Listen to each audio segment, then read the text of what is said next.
Hi, very good morning to you. It's Jim from maverickstar Observatory. Guys, I can barely cope with the ignorance anymore shown by the world governments.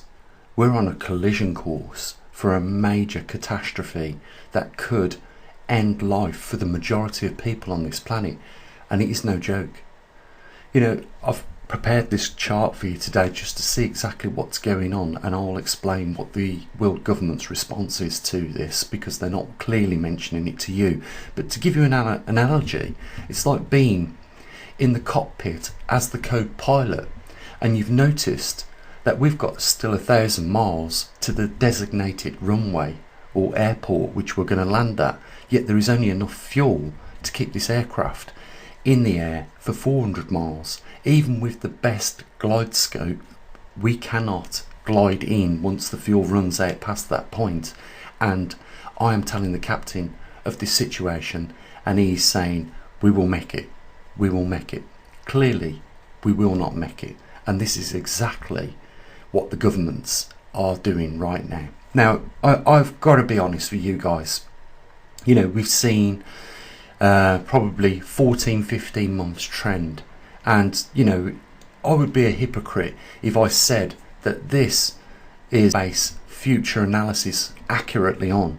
I'm just showing you where I stand right now as a scientist with the information that I've got to hand. If we go back to the 90s, I'm sure you're all familiar with Al Gore's prediction that by 2014 there will be no ice over the Arctic Circle. That was the pretext to start the world governments, you know, trying to reduce CO2. It was at this point that Michael Mann modified his golf club temperature chart going back to the Industrial Revolution. Well, in fact, it only goes back to the 1900s. The Industrial Revolution began at 1760. His charts that he's cherry-picked don't even go back that far, and they certainly do not cover the last activities going back over the last 400,000 years on our planet, which clearly shows temperature rises in interglacial periods and temperature dips in glacial periods. All this information going back that long has been omitted, and they have cherry-picked data from the 1900s to prove their case. This alone, the Arctic sea ice extent, proves 100% Al Gore was completely wrong. This is the guy that got a Nobel Peace Prize for his work in climate and climate change and the causes of climate. They have raised trillions of dollars globally as a result of the panicking, to say it's not the best word to use, but they've basically panicked the world into believing their theory that man has modified the climate on our planet and therefore is responsible for climate change. These, I think a better word would be alarmism. And it's not just alarmism where they've got the facts right, because they've got the facts totally and completely wrong, and as a result of that they are going down the wrong road, or in the wrong direction with this. This Earth, according to the Milankovitch cycle, which is accepted and proven by NASA, they accept the fact, they even publish the Milankovitch cycle, and they know full well we are 6,000 years in that cycle, which returns this Earth back into another glacial period. Just to give you a heads up on this, glacial periods last for around 90,000 years, and it's only in the last 12,000 years that humans have strived. I could show you lots of charts and lots of information which proves this fact.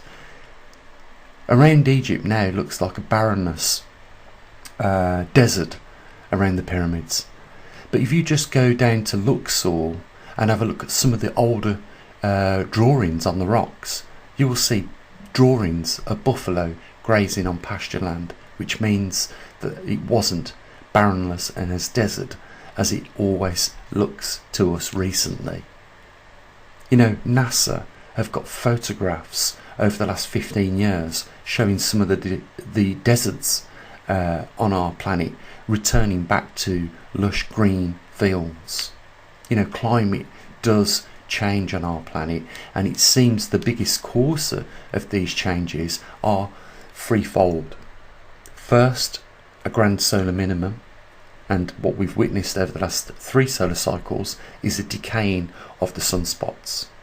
This in turn, as you know if you follow me, allows more cosmic radiation into the upper atmosphere, which modifies the jet streams and in turn causes these climatic changes that we are witnessing right now, and we have been seeing getting more extreme over the last 20 to 30 years.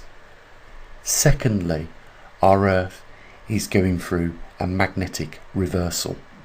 This reduces the magnetosphere strength and in turn allows more cosmic radiation inbound in our upper atmosphere, and that modifies the jet streams and leads to these climatic effects that are getting out of hand now. Those two alone, the grand solar minimum and the pole reversal, are having a compounded effect on our jet streams.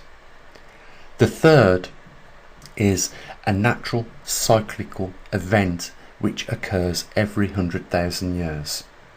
That is the returning back to a glacial period. These 3 things are being completely omitted by world governments and world organisations, and it will lead to, as we used in the analogy earlier on, that aircraft which is not just holding 300 passengers, is holding 8 billion souls, will inevitably fall out the sky and crash.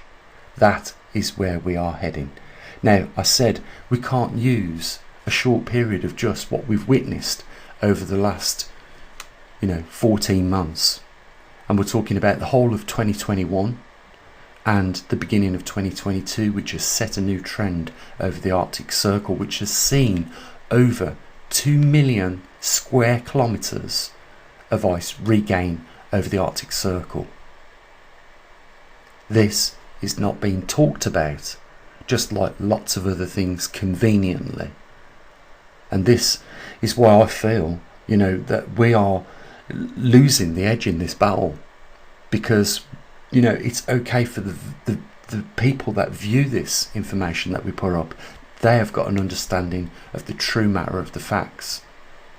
But, 42,000 people that subscribe to this channel certainly does not have a drop in the ocean in comparison to the 8 billion people that are on this earth, and it puts all those people on this earth at a serious threat of a major catastrophe which is looming and which none of the world governments has done a damn thing about it.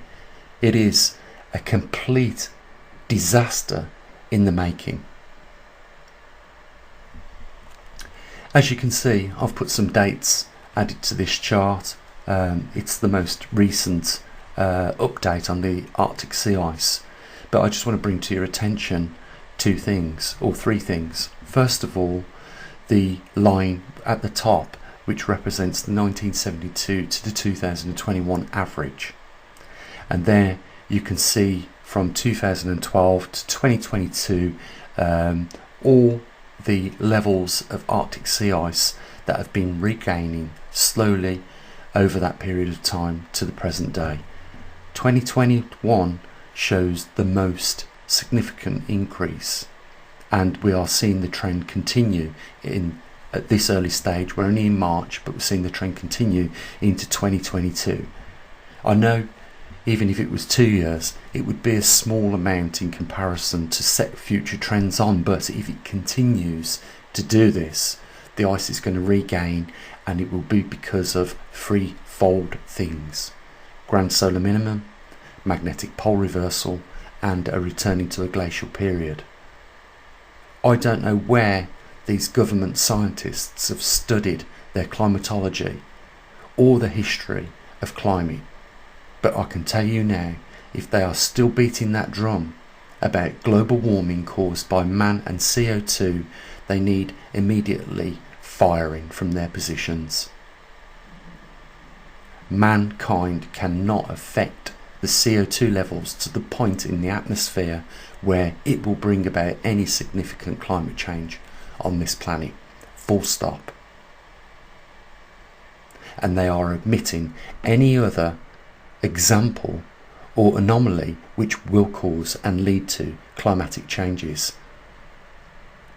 If this Earth is returning back into a glacial period, which we know it full well is because we are 6,000 years already into the return of a glacial period, then we need to make an immediate and an abrupt change in direction of where we are going, because otherwise we are looking at a major loss of life globally, because we are not prepared for this. Our infrastructure is not prepared for this, and our cities, our towns and our villages are not geared up for this. When the whole of the northern hemisphere of our Earth is covered in ice, there will be a massive reduction in the ability for us to grow food in these regions, and it is only because of the benefit of us being in a glacial period over the last 12,000 years that has enabled humanity to survive and strive as it has done to the numbers of a tune of 8 billion people on this planet. That is coming to an abrupt end. If we hit a thermocline as we travel further away now on our annually orbit around our sun, it could plunge this Earth back into a glacial period very quickly. Think about that. This is very frustrating for us at the observatory. We can't understand the motive other than greed and stupidity that would lead to such courses of action that have been taken. I want to just briefly, so that you can get a grasp of the mentality of the world governments around the world in the next part of this video, I just want to show you some legal documents, evidence as to what they are doing right now with relationship to how they are controlling the narrative when it comes to specific topics, including this topic. So before I go into this legislation, you can check it yourselves. You know, this is the British Human Rights Act 1998. You know, it doesn't matter if you're in the United States, Canada, Australia, New Zealand, or anywhere in Europe, you will have your version of this and it will pretty much be the same as what ours is. But the main point here is when you don't promote the framework of the human rights, you damage the integrity of it. And when you damage the integrity of the Human Rights Act through not promoting it, you are damaging democracy on the whole. Because at the heart of democracy are these basic civil rights that we all have. And I want to show you, I don't want to just tell you, I want to show you the actual evidence of what they're doing and how they are damaging the integrity of these basic and civil human rights that we all have. So before we do, I just want to tell you a couple of months ago, I was actually liaising with my Member of Parliament and I was talking about what Google did before Christmas when they demonetised us on YouTube through talking about a couple of things. First thing they gave us a strike for was talking about, you know, a matter to do with COVID-19, which I'm qualified as a scientist to talk about such biological processes, and therefore I feel that I should have a valid point to make if I want to add to our argument on our channel on YouTube. Why shouldn't I be allowed to, when even my human rights state that? But when we looked into the legislation that Google and YouTube and other platforms were using, we found that even though they was as a company protected by these rights and these acts, they didn't have anything which made them respect them and not abuse them when dealing with others, because as a company there is no legislation there for them. And I was going to present to Nadia Dorrens, a proposal which could have probably put something in place to allow these companies then to be eligible for prosecution if they infringed on those human rights with relationship to any of us.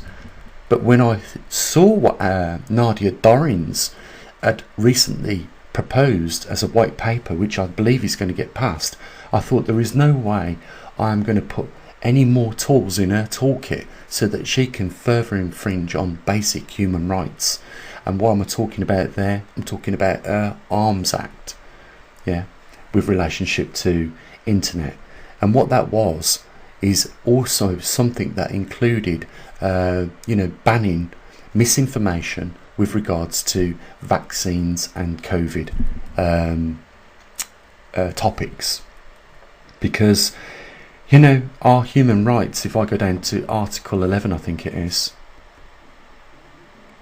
let me find Article 11. So it was Article 10. Nadia Dorrens, by the way, is a minister for the British Parliament at the moment, but I'm talking about freedom of expression here. Everyone has the right to freedom of expression. This right shall include freedom to hold opinions and to receive and impart information and ideas without interference from the public authority, regardless of anything else, basically. But then underneath part 2 shows you the loophole in which they abuse that right that we have been granted. And the other one, you see, this tells me in a democratic society that I can have whatever opinion I want and freely express that opinion to whoever I want to, which has been abused by Google and YouTube recently. But here's another one. If we go down to Article 11, this is the freedom of assembly and association. I'm going to tell you why this is important. Everyone has the right to freedom of peaceful assembly and to freedom of association with others, including the right to form and join trade unions for the protection of his interests. Now, how does that apply with what they have just done to Roman Abramovich, who they've just sanctioned, who owns football club Chelsea? The football club was worth £5 billion and they took it off him. They've confiscated it. I don't know whether they're going to add that to the British government coffers, and spend it as they willingly want to.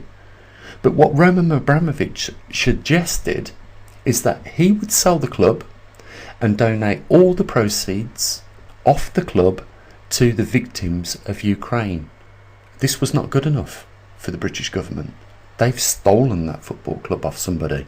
And, there are even articles within the human rights which allow a human being, right, doesn't have to be, what I'm saying here, right, is that yes, these are specifically only applicable where governments are involved with the public of the British colonies, like Scotland, Ireland, Wales and England.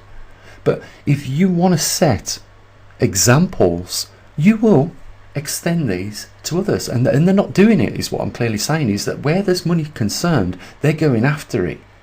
And what I'm trying to show you people is if they are behaving like this with this, then when they are making laws where you can't talk about climate, you can't talk about vaccinations and other things, there's a monetary interest in there somewhere, and that's why they're doing it. And that's why I want to show you this. I just want to show you this article, and I want you to answer the question for me. Is it wrong what they've done with Roman Abramovich? Have a look at this. Now, going back to Abramovich not only being allowed to associate with whoever he wants, like Vladimir Putin, regardless, when we promote human rights, we promote the assertion that people can mix with whoever they want. No one will be persecuted for mixing with whoever they want, but we saw, because Roman Abramovich was associated to be in meetings or whatever with Vladimir Putin. He has been persecuted because of that, and it goes against, these basic principles that our government are trying to set as, the democratic approach to basic civil rights. Again, look at this one. Part 2, the first protocol's Article 1 states the protection of property. Every natural or legal person is entitled to the peaceful enjoyment of his possessions.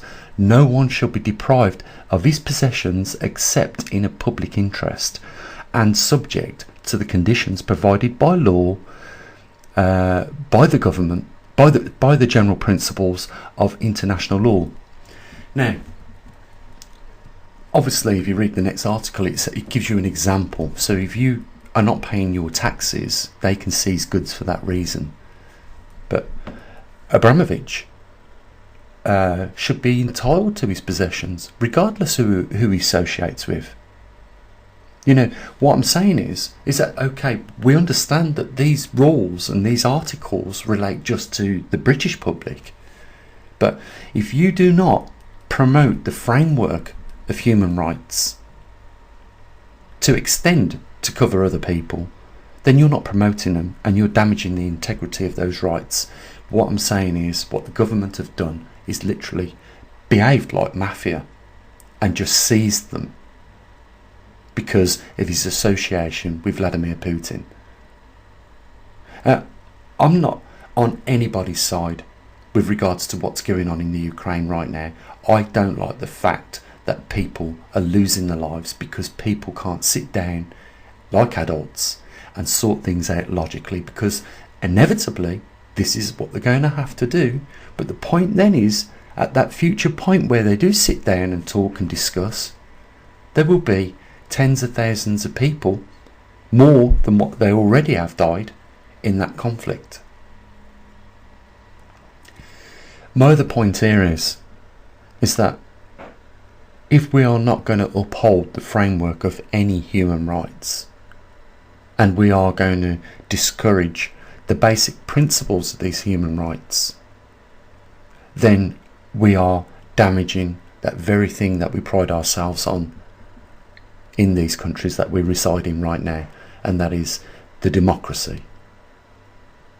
Why I've showed you this in this later half is because it is damaging the information that we are able to put out at the moment from our observatory. We are being gagged by specific topics that they pick willy-nilly and choose, are now out of bounds. You can't go there, and they will punish you, even though we are supposed to be protected by these rights in this country, and your country as well alike. And it is like that pilot back in that cockpit at the beginning of this video, which I used as an analogy. What we should be doing is looking for an alternative airport where we can land safely with the amount of fuel on board, because we know what will be the outcome if we do not choose to do that. It is choosing the right thing to do now, and it will save the loss of life later. I wanted to not just talk about these things, but actually show you the facts, guys. We are going down very dangerous territories right now. And it is very frustrating, to know what will be the outcome of those three anomalies that we are faced with. Grand solar minimum, magnetic reversal, and a returning to a glacial period. All three topics emitted from mainstream media, and as a result putting definitely life in danger.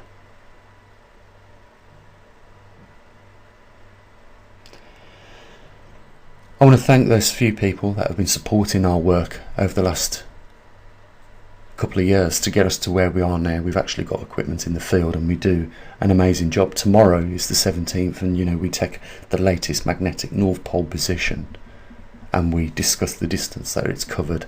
We discuss the direction in which it's travelling. No other organisation on this planet is doing that for you guys. So I hope that you realise the importance of trying to keep this little bit of light shining in the darkness of disinformation. Under no circumstances should we allow these suppressive behaviours of these government officials around our world to stop this flow of information. Because at the end of the day, for a lot of people, it will be a matter of life or simply death. Guys, I want to wish you and your loved ones, a good day, and I'll say what I usually do. There's a link down there in the description if you want to help support us. I'll say what I usually do. Bye for now.